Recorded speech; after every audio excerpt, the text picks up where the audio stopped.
lifeless creature draw to you from the bottom of sorrow? Was the tear they shed not also yours? Your thread of consciousness connects you to all sentient beings throughout the mesh of life. Thank you for listening. Excellent presentation, Gamayun. Thanks. Okay, next up is Hollow Biont, whose presentation is on biology, cyborgs, chickens, symbiosis, and suffering. Take it away, Hollow Biont. Take all the suffering away. In the past, whenever somebody wanted to remember something, they'd have to meticulously activate certain pieces of their brain. Today, people can often just look information up on their phone. There's a point of view that says that because humans use smartphones to offload some of their cognition, modern humans can be thought of as human plus phone cyborg organisms. In an ant colony, you can think of each ant as their own highly esteemed and respectfully appreciated individual.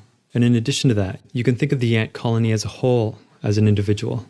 You can also apply this way of thinking to human cells in order to see colonies of human cells as individuals. I'm an individual.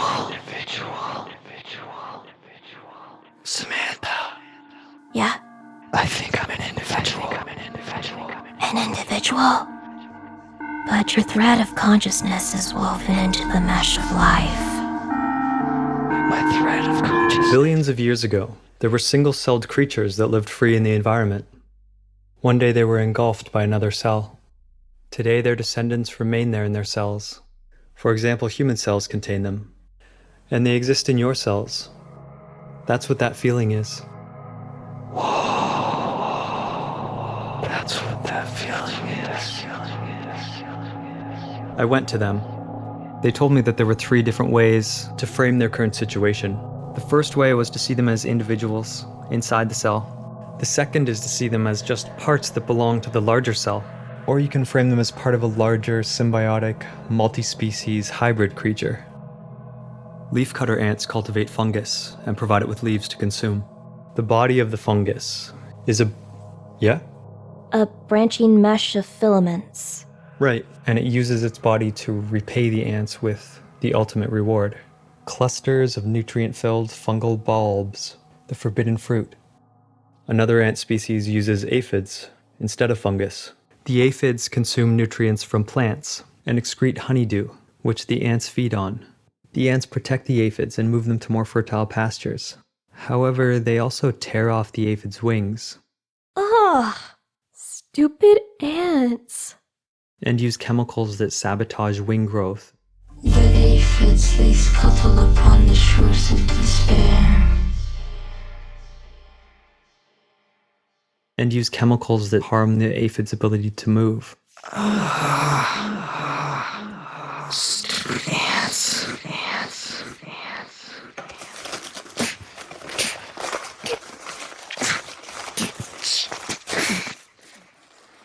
The ant colony, which is made up of many individuals working together to function as a distributed multi-organism polycreature, is itself incorporating another species into its own twisted life-form biomesh.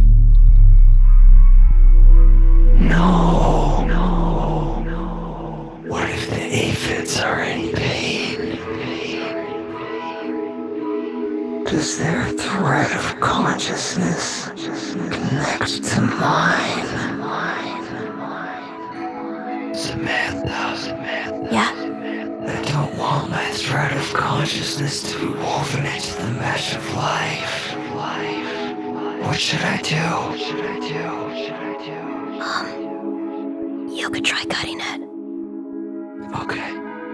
You can think of egg-laying chickens as individuals, but at this moment in history, the majority of layer chickens are found inside long cages called battery cages. So they can optionally be thought of as part of a cage plus chicken cyborg organism. And to be a cyborg is to have a body part that was not grown by your body. This is what form the majority of hermit crabs take, as opposed to this. And similarly, this is what form the majority of layer chickens take, as opposed to this. Both of these cyborg organisms include a component that was not produced by their own body. In one case, the shell, and in the other, the cage. Chicken plus battery cage cyborgs are terrestrial omnivores. They can also be described as sessile, which means that they don't move. A tree is another example of a sessile creature. The range of the high-density cage chicken hybrid roost organisms doesn't extend beyond human settlements. They anchor themselves close to food sources, such as feed hoppers, or conveyor belts filled with chicken feed, or this gross-looking rusty machine covered in spider webs. Samantha. Yeah? Where is my thread of consciousness? It attaches right there. Right there? But I don't know what that is. That's the one part of my field of view where I can't tell what it looks like. Some creatures have exoskeletons, like butterflies. Others have endoskeletons, like you. That's what that feeling is. Whoa, that's what that feeling is. There are some other creatures like this fucking weird thing, and it has neither an endo or an exoskeleton. Optimally compacted battery cage cyborgs have both an endoskeleton and an exoskeleton. Usually exoskeletons are made out of chitin, and usually hermit crabs use mollusk shells, which are mainly made out of the same thing as eggshells. Chain-linked pregnant bird exoskeleton hybrids are unusual because their exoskeletons are made out of steel or galvanized iron.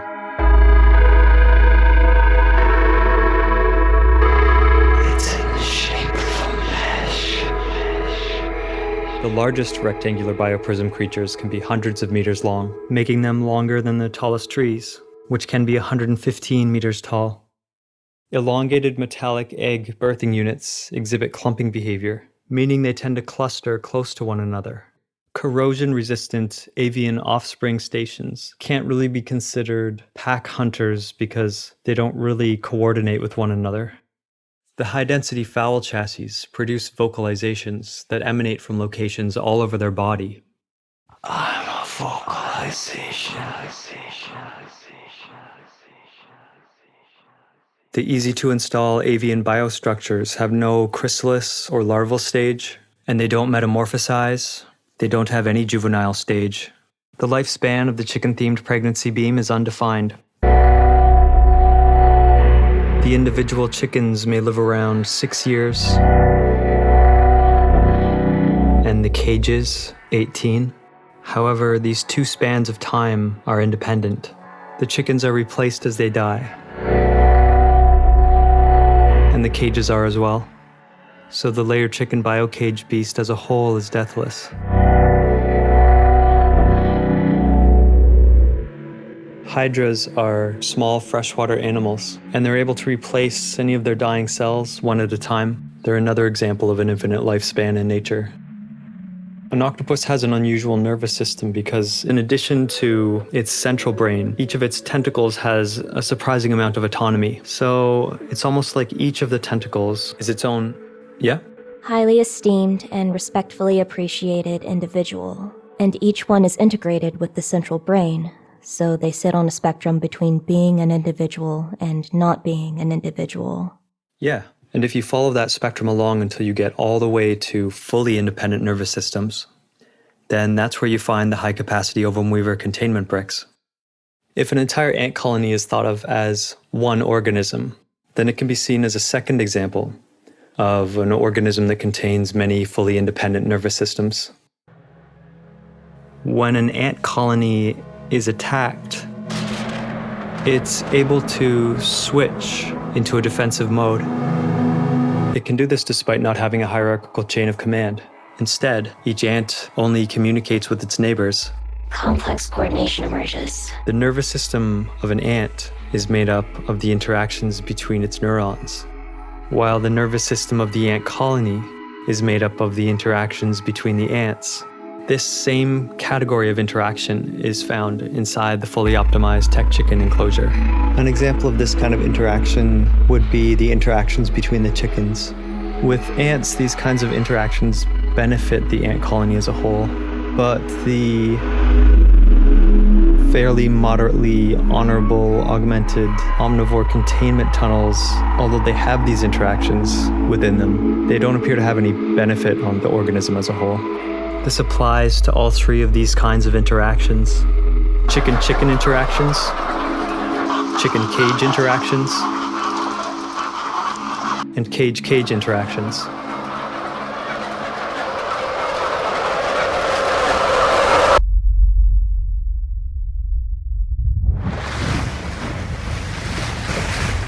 There are some animals like dolphins and sparrows that are able to sleep with one half of their brain while the other half stays conscious. This is called unihemispheric sleep. There's a bird called the common swift, and it's able to not land. It can stay airborne for months, and unihemispheric sleep is partially what makes that possible. Yeah? But how do they eat? In flight. But how do they, drink? In flight. But how do they, mate? In flight. But how do they, sleep? No, wait, you already said that. Okay, I guess that's it. The technically lawful hen-infused obligate prismatoid aviaries don't have typical unihemispheric sleep because they don't have the standard central nervous system structure of having one brain with two hemispheres, but they do exhibit something similar. They're able to sleep with some of their brains, as other brains of theirs unfortunately stay conscious. Sentient, stackable, compact poultry wire mesh cuboid beings produce eggs, but egg predation is rampant. Only a very small percentage of the eggs produced by the modular humankind judgment harbinger ever end up actually hatching. In order to counteract this, the ethically neutral embryo dispenser organisms produce eggs at a very high rate. Certain bird species will lay more than one egg at a time, even though it may be very likely that there'll only be enough food for one of the hatchlings. The hatchlings are dying. Samantha. Yeah? How do I cut my life mesh thread? Scissors. Okay. The chicken component displays something similar. The male chicks have an extremely low survival rate. They're just not able to navigate to the safety of the cage like the nimble females. And so, the vast majority of them end up succumbing to the hazards in the environment.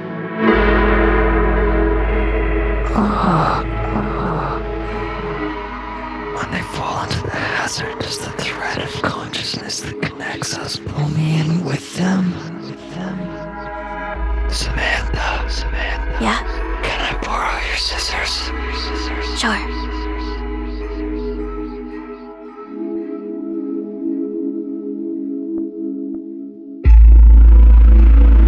Thanks.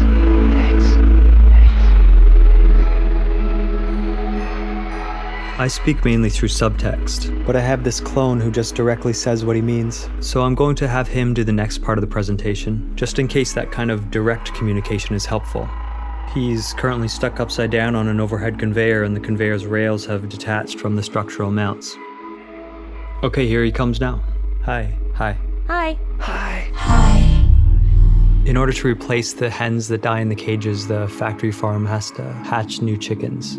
So half the hatchlings will be female, and they'll get sent to go live the rest of their life in a cage. And the males can't lay eggs, so what happens to them? You'd think they would raise them for meat, but actually the factory farming industry, it has a different breed of chicken they use for that. These chickens are one of those breeds. They're called broilers, and chickens that are raised for eggs are called layers. Okay, so then what happens to the layer chicken male chicks? I'm not going to show you anything actually entering this machine, but this is what it looks like before any of the chicks arrive. But I still think it's worse to be born a female layer chicken than a male, because the males have to experience one really gruesome instance of suffering, whereas the females have to suffer their entire life. And the other thing is that it's not 10 chickens or 100 or 1,000, 10,000, 100,000, 1 million, 10 million, 100 million. It's billions. What would the volume of the human skull need to be for someone to feel a proportional amount of existential terror, or whatever somebody is supposed to feel. Yeah, what am I supposed to feel? Okay, bye. Bye. Bye. Bye. Bye. Okay. Sea squirts are aquatic animals. As adults, they're permanently anchored in place, but they spend the first stage of their life as a free-swimming creature, like a tadpole. In this stage, they swim around, looking for a surface they'd like to glue themselves to for the rest of their life. Life. Life. Life. Life. Life. Life. Life.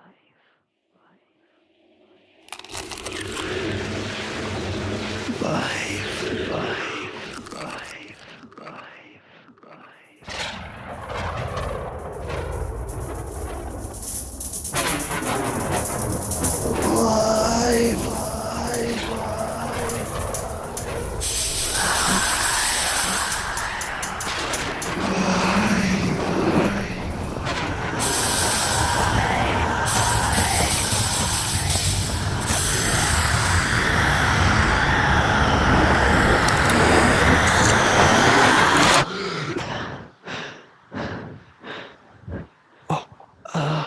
Sorry. It's all good. So once the sea squirts become attached, they'll begin to metamorphosize. And this metamorphosis will, yeah? Dissolve their brain. Right. And what replaces it is a less centralized, simple nervous system. This may give us a clue as to what brains are for. Yeah, what are brains for? What are brains for? One idea is that the purpose of the brain is to protect the inner surface of the skull. Yeah? From what? From, what's that called? From attacks that come from the center of the head. An alternative idea is that all they're for is switching the muscles of the body on and off. Usually once movement is not useful, having a brain is not useful.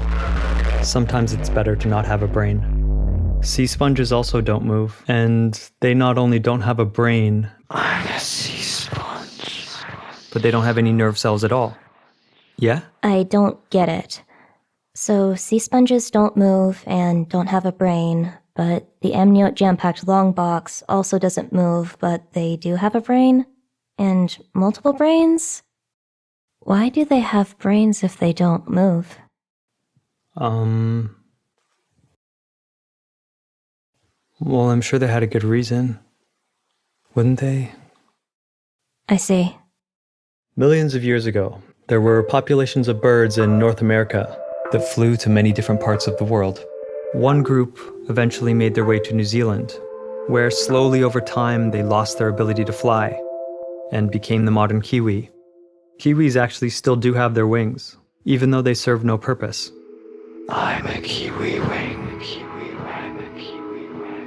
When an ancestrally useful body part evolves into a non-functional remnant, it's referred to as vestigial.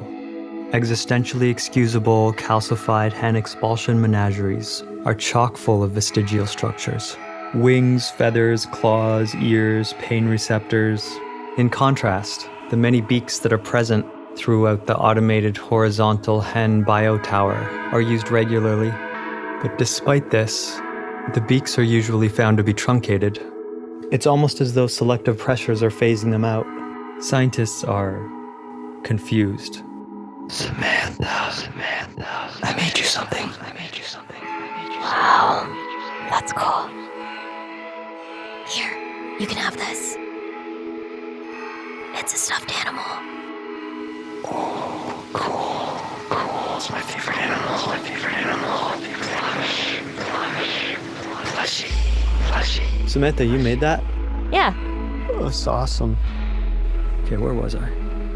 Oh, yeah. The most vestigial organs of the human S-risk foreshadow critter are almost unanimously considered to be the brains. Scientists who study the innovative, flightless, apocalyptic livestock solutions use the following metaphorical scenario to illustrate the lack of an evolutionary explanation.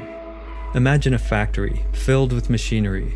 Now imagine living brains randomly embedded throughout the machinery, where they serve no function, but nonetheless possess a conscious awareness of their own existence. Thank you for listening to my presentation. Alright, that's the end of the art? That was art, right? Well, whatever it was. It's over now. So thank you for watching. I'll leave you with this video where me and a friend got word that there was a caged chicken hybrid out in the snow. So we went out searching for it. And this second video shows some time lapses from when I was creating the animation.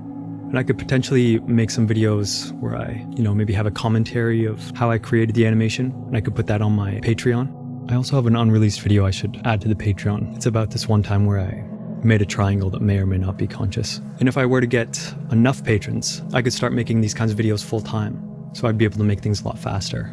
And I'll also show you this video. It has this collection of 27 different items, and they have names like exploratory research into unknown risks, or shrimp slaughter intervention, or nanotech safety mega project. And what they all are ways to make the world better. And they're all here to be compared to one another. Is it possible that some of them are literally thousands of times more effective than others? But to compare them is difficult though, because, for example, this one saves human lives, this one alleviates poverty, this one reduces chicken suffering. So if they all have these completely different positive impacts, then how do you compare them? So what this research did was it converted all of their different impacts into the same unit. And the unit they chose was one human life. And obviously trying to convert between different things like this, it's going to involve a lot of rough estimations. So it's not going to be perfect. But on the other hand, people are, dying, so it's better than nothing. So let's choose one of these to see how it compares to the others. Let's go with a US government global health and development intervention. So for this one, to have a positive impact that's equal to the value of one human life, it would cost around $100,000. Let's compare that with this, which is where people try to make it so that chickens aren't kept in such small cages. With this one, imagine deleting enough chicken suffering so that the value of deleting that much suffering from the universe is equal to the value of one human life. In this equation, it's supposed to already be taking into account the likely differences between human and chicken consciousness. So even though we're dealing with one human lifespan on this side of the equation, on the other side, it may involve several hundred years of the subjective experience of being a chicken who is suffering, and then asking how much will it cost to delete that much suffering.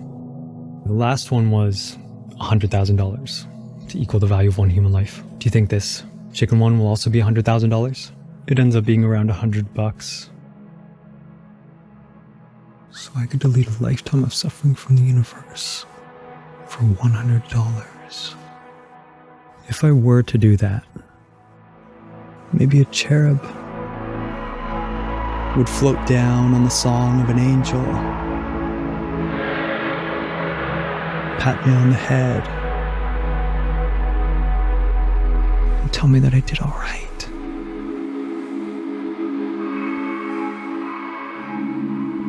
I bet that's what'll happen. So apparently, the first thing we'll have to do, if I want to delete a lifetime of suffering from the universe for $100, is find an extremely cost-effective organization. And I know a website that reviews these kinds of organizations exactly for this reason. So I'm going to go there now. Here it is. They made a list of the most cost-effective animal charities. And if I scroll down to this one, it mentions ending the use of battery cages. So I'm going to click on that one. Then I'll click on the left. In order to delete one lifetime's worth of suffering, I'll set this to $112. Agreeing to terms, clicking continue, filling out the address, clicking continue, clicking credit card, entering the number. This doesn't apply, so I'll click skip. Okay, all that's left is to click one more time. But I haven't clicked yet. So does that mean that out there somewhere in the future, there's this lifetime's worth of suffering, and the difference between it eventually coming into existence and never having existed is pressure applied to this piece of plastic. If conscious instances of suffering themselves could wish to have never existed, then this is what it would feel like to grant that wish. Maybe they did wish, and their wish traveled back in time to this moment and caused this to happen.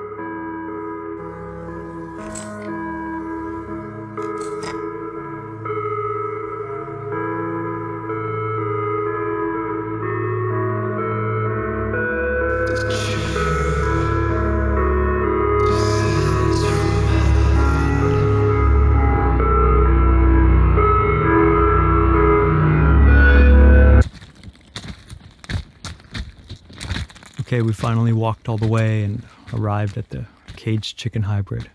So I start initiating this maneuver. I'm doing this because in the process of researching for this video, I was never really able to get a clear grasp of the subjective experience of the chickens. So this was my attempt to be born as a chicken, in order to gain that perspective.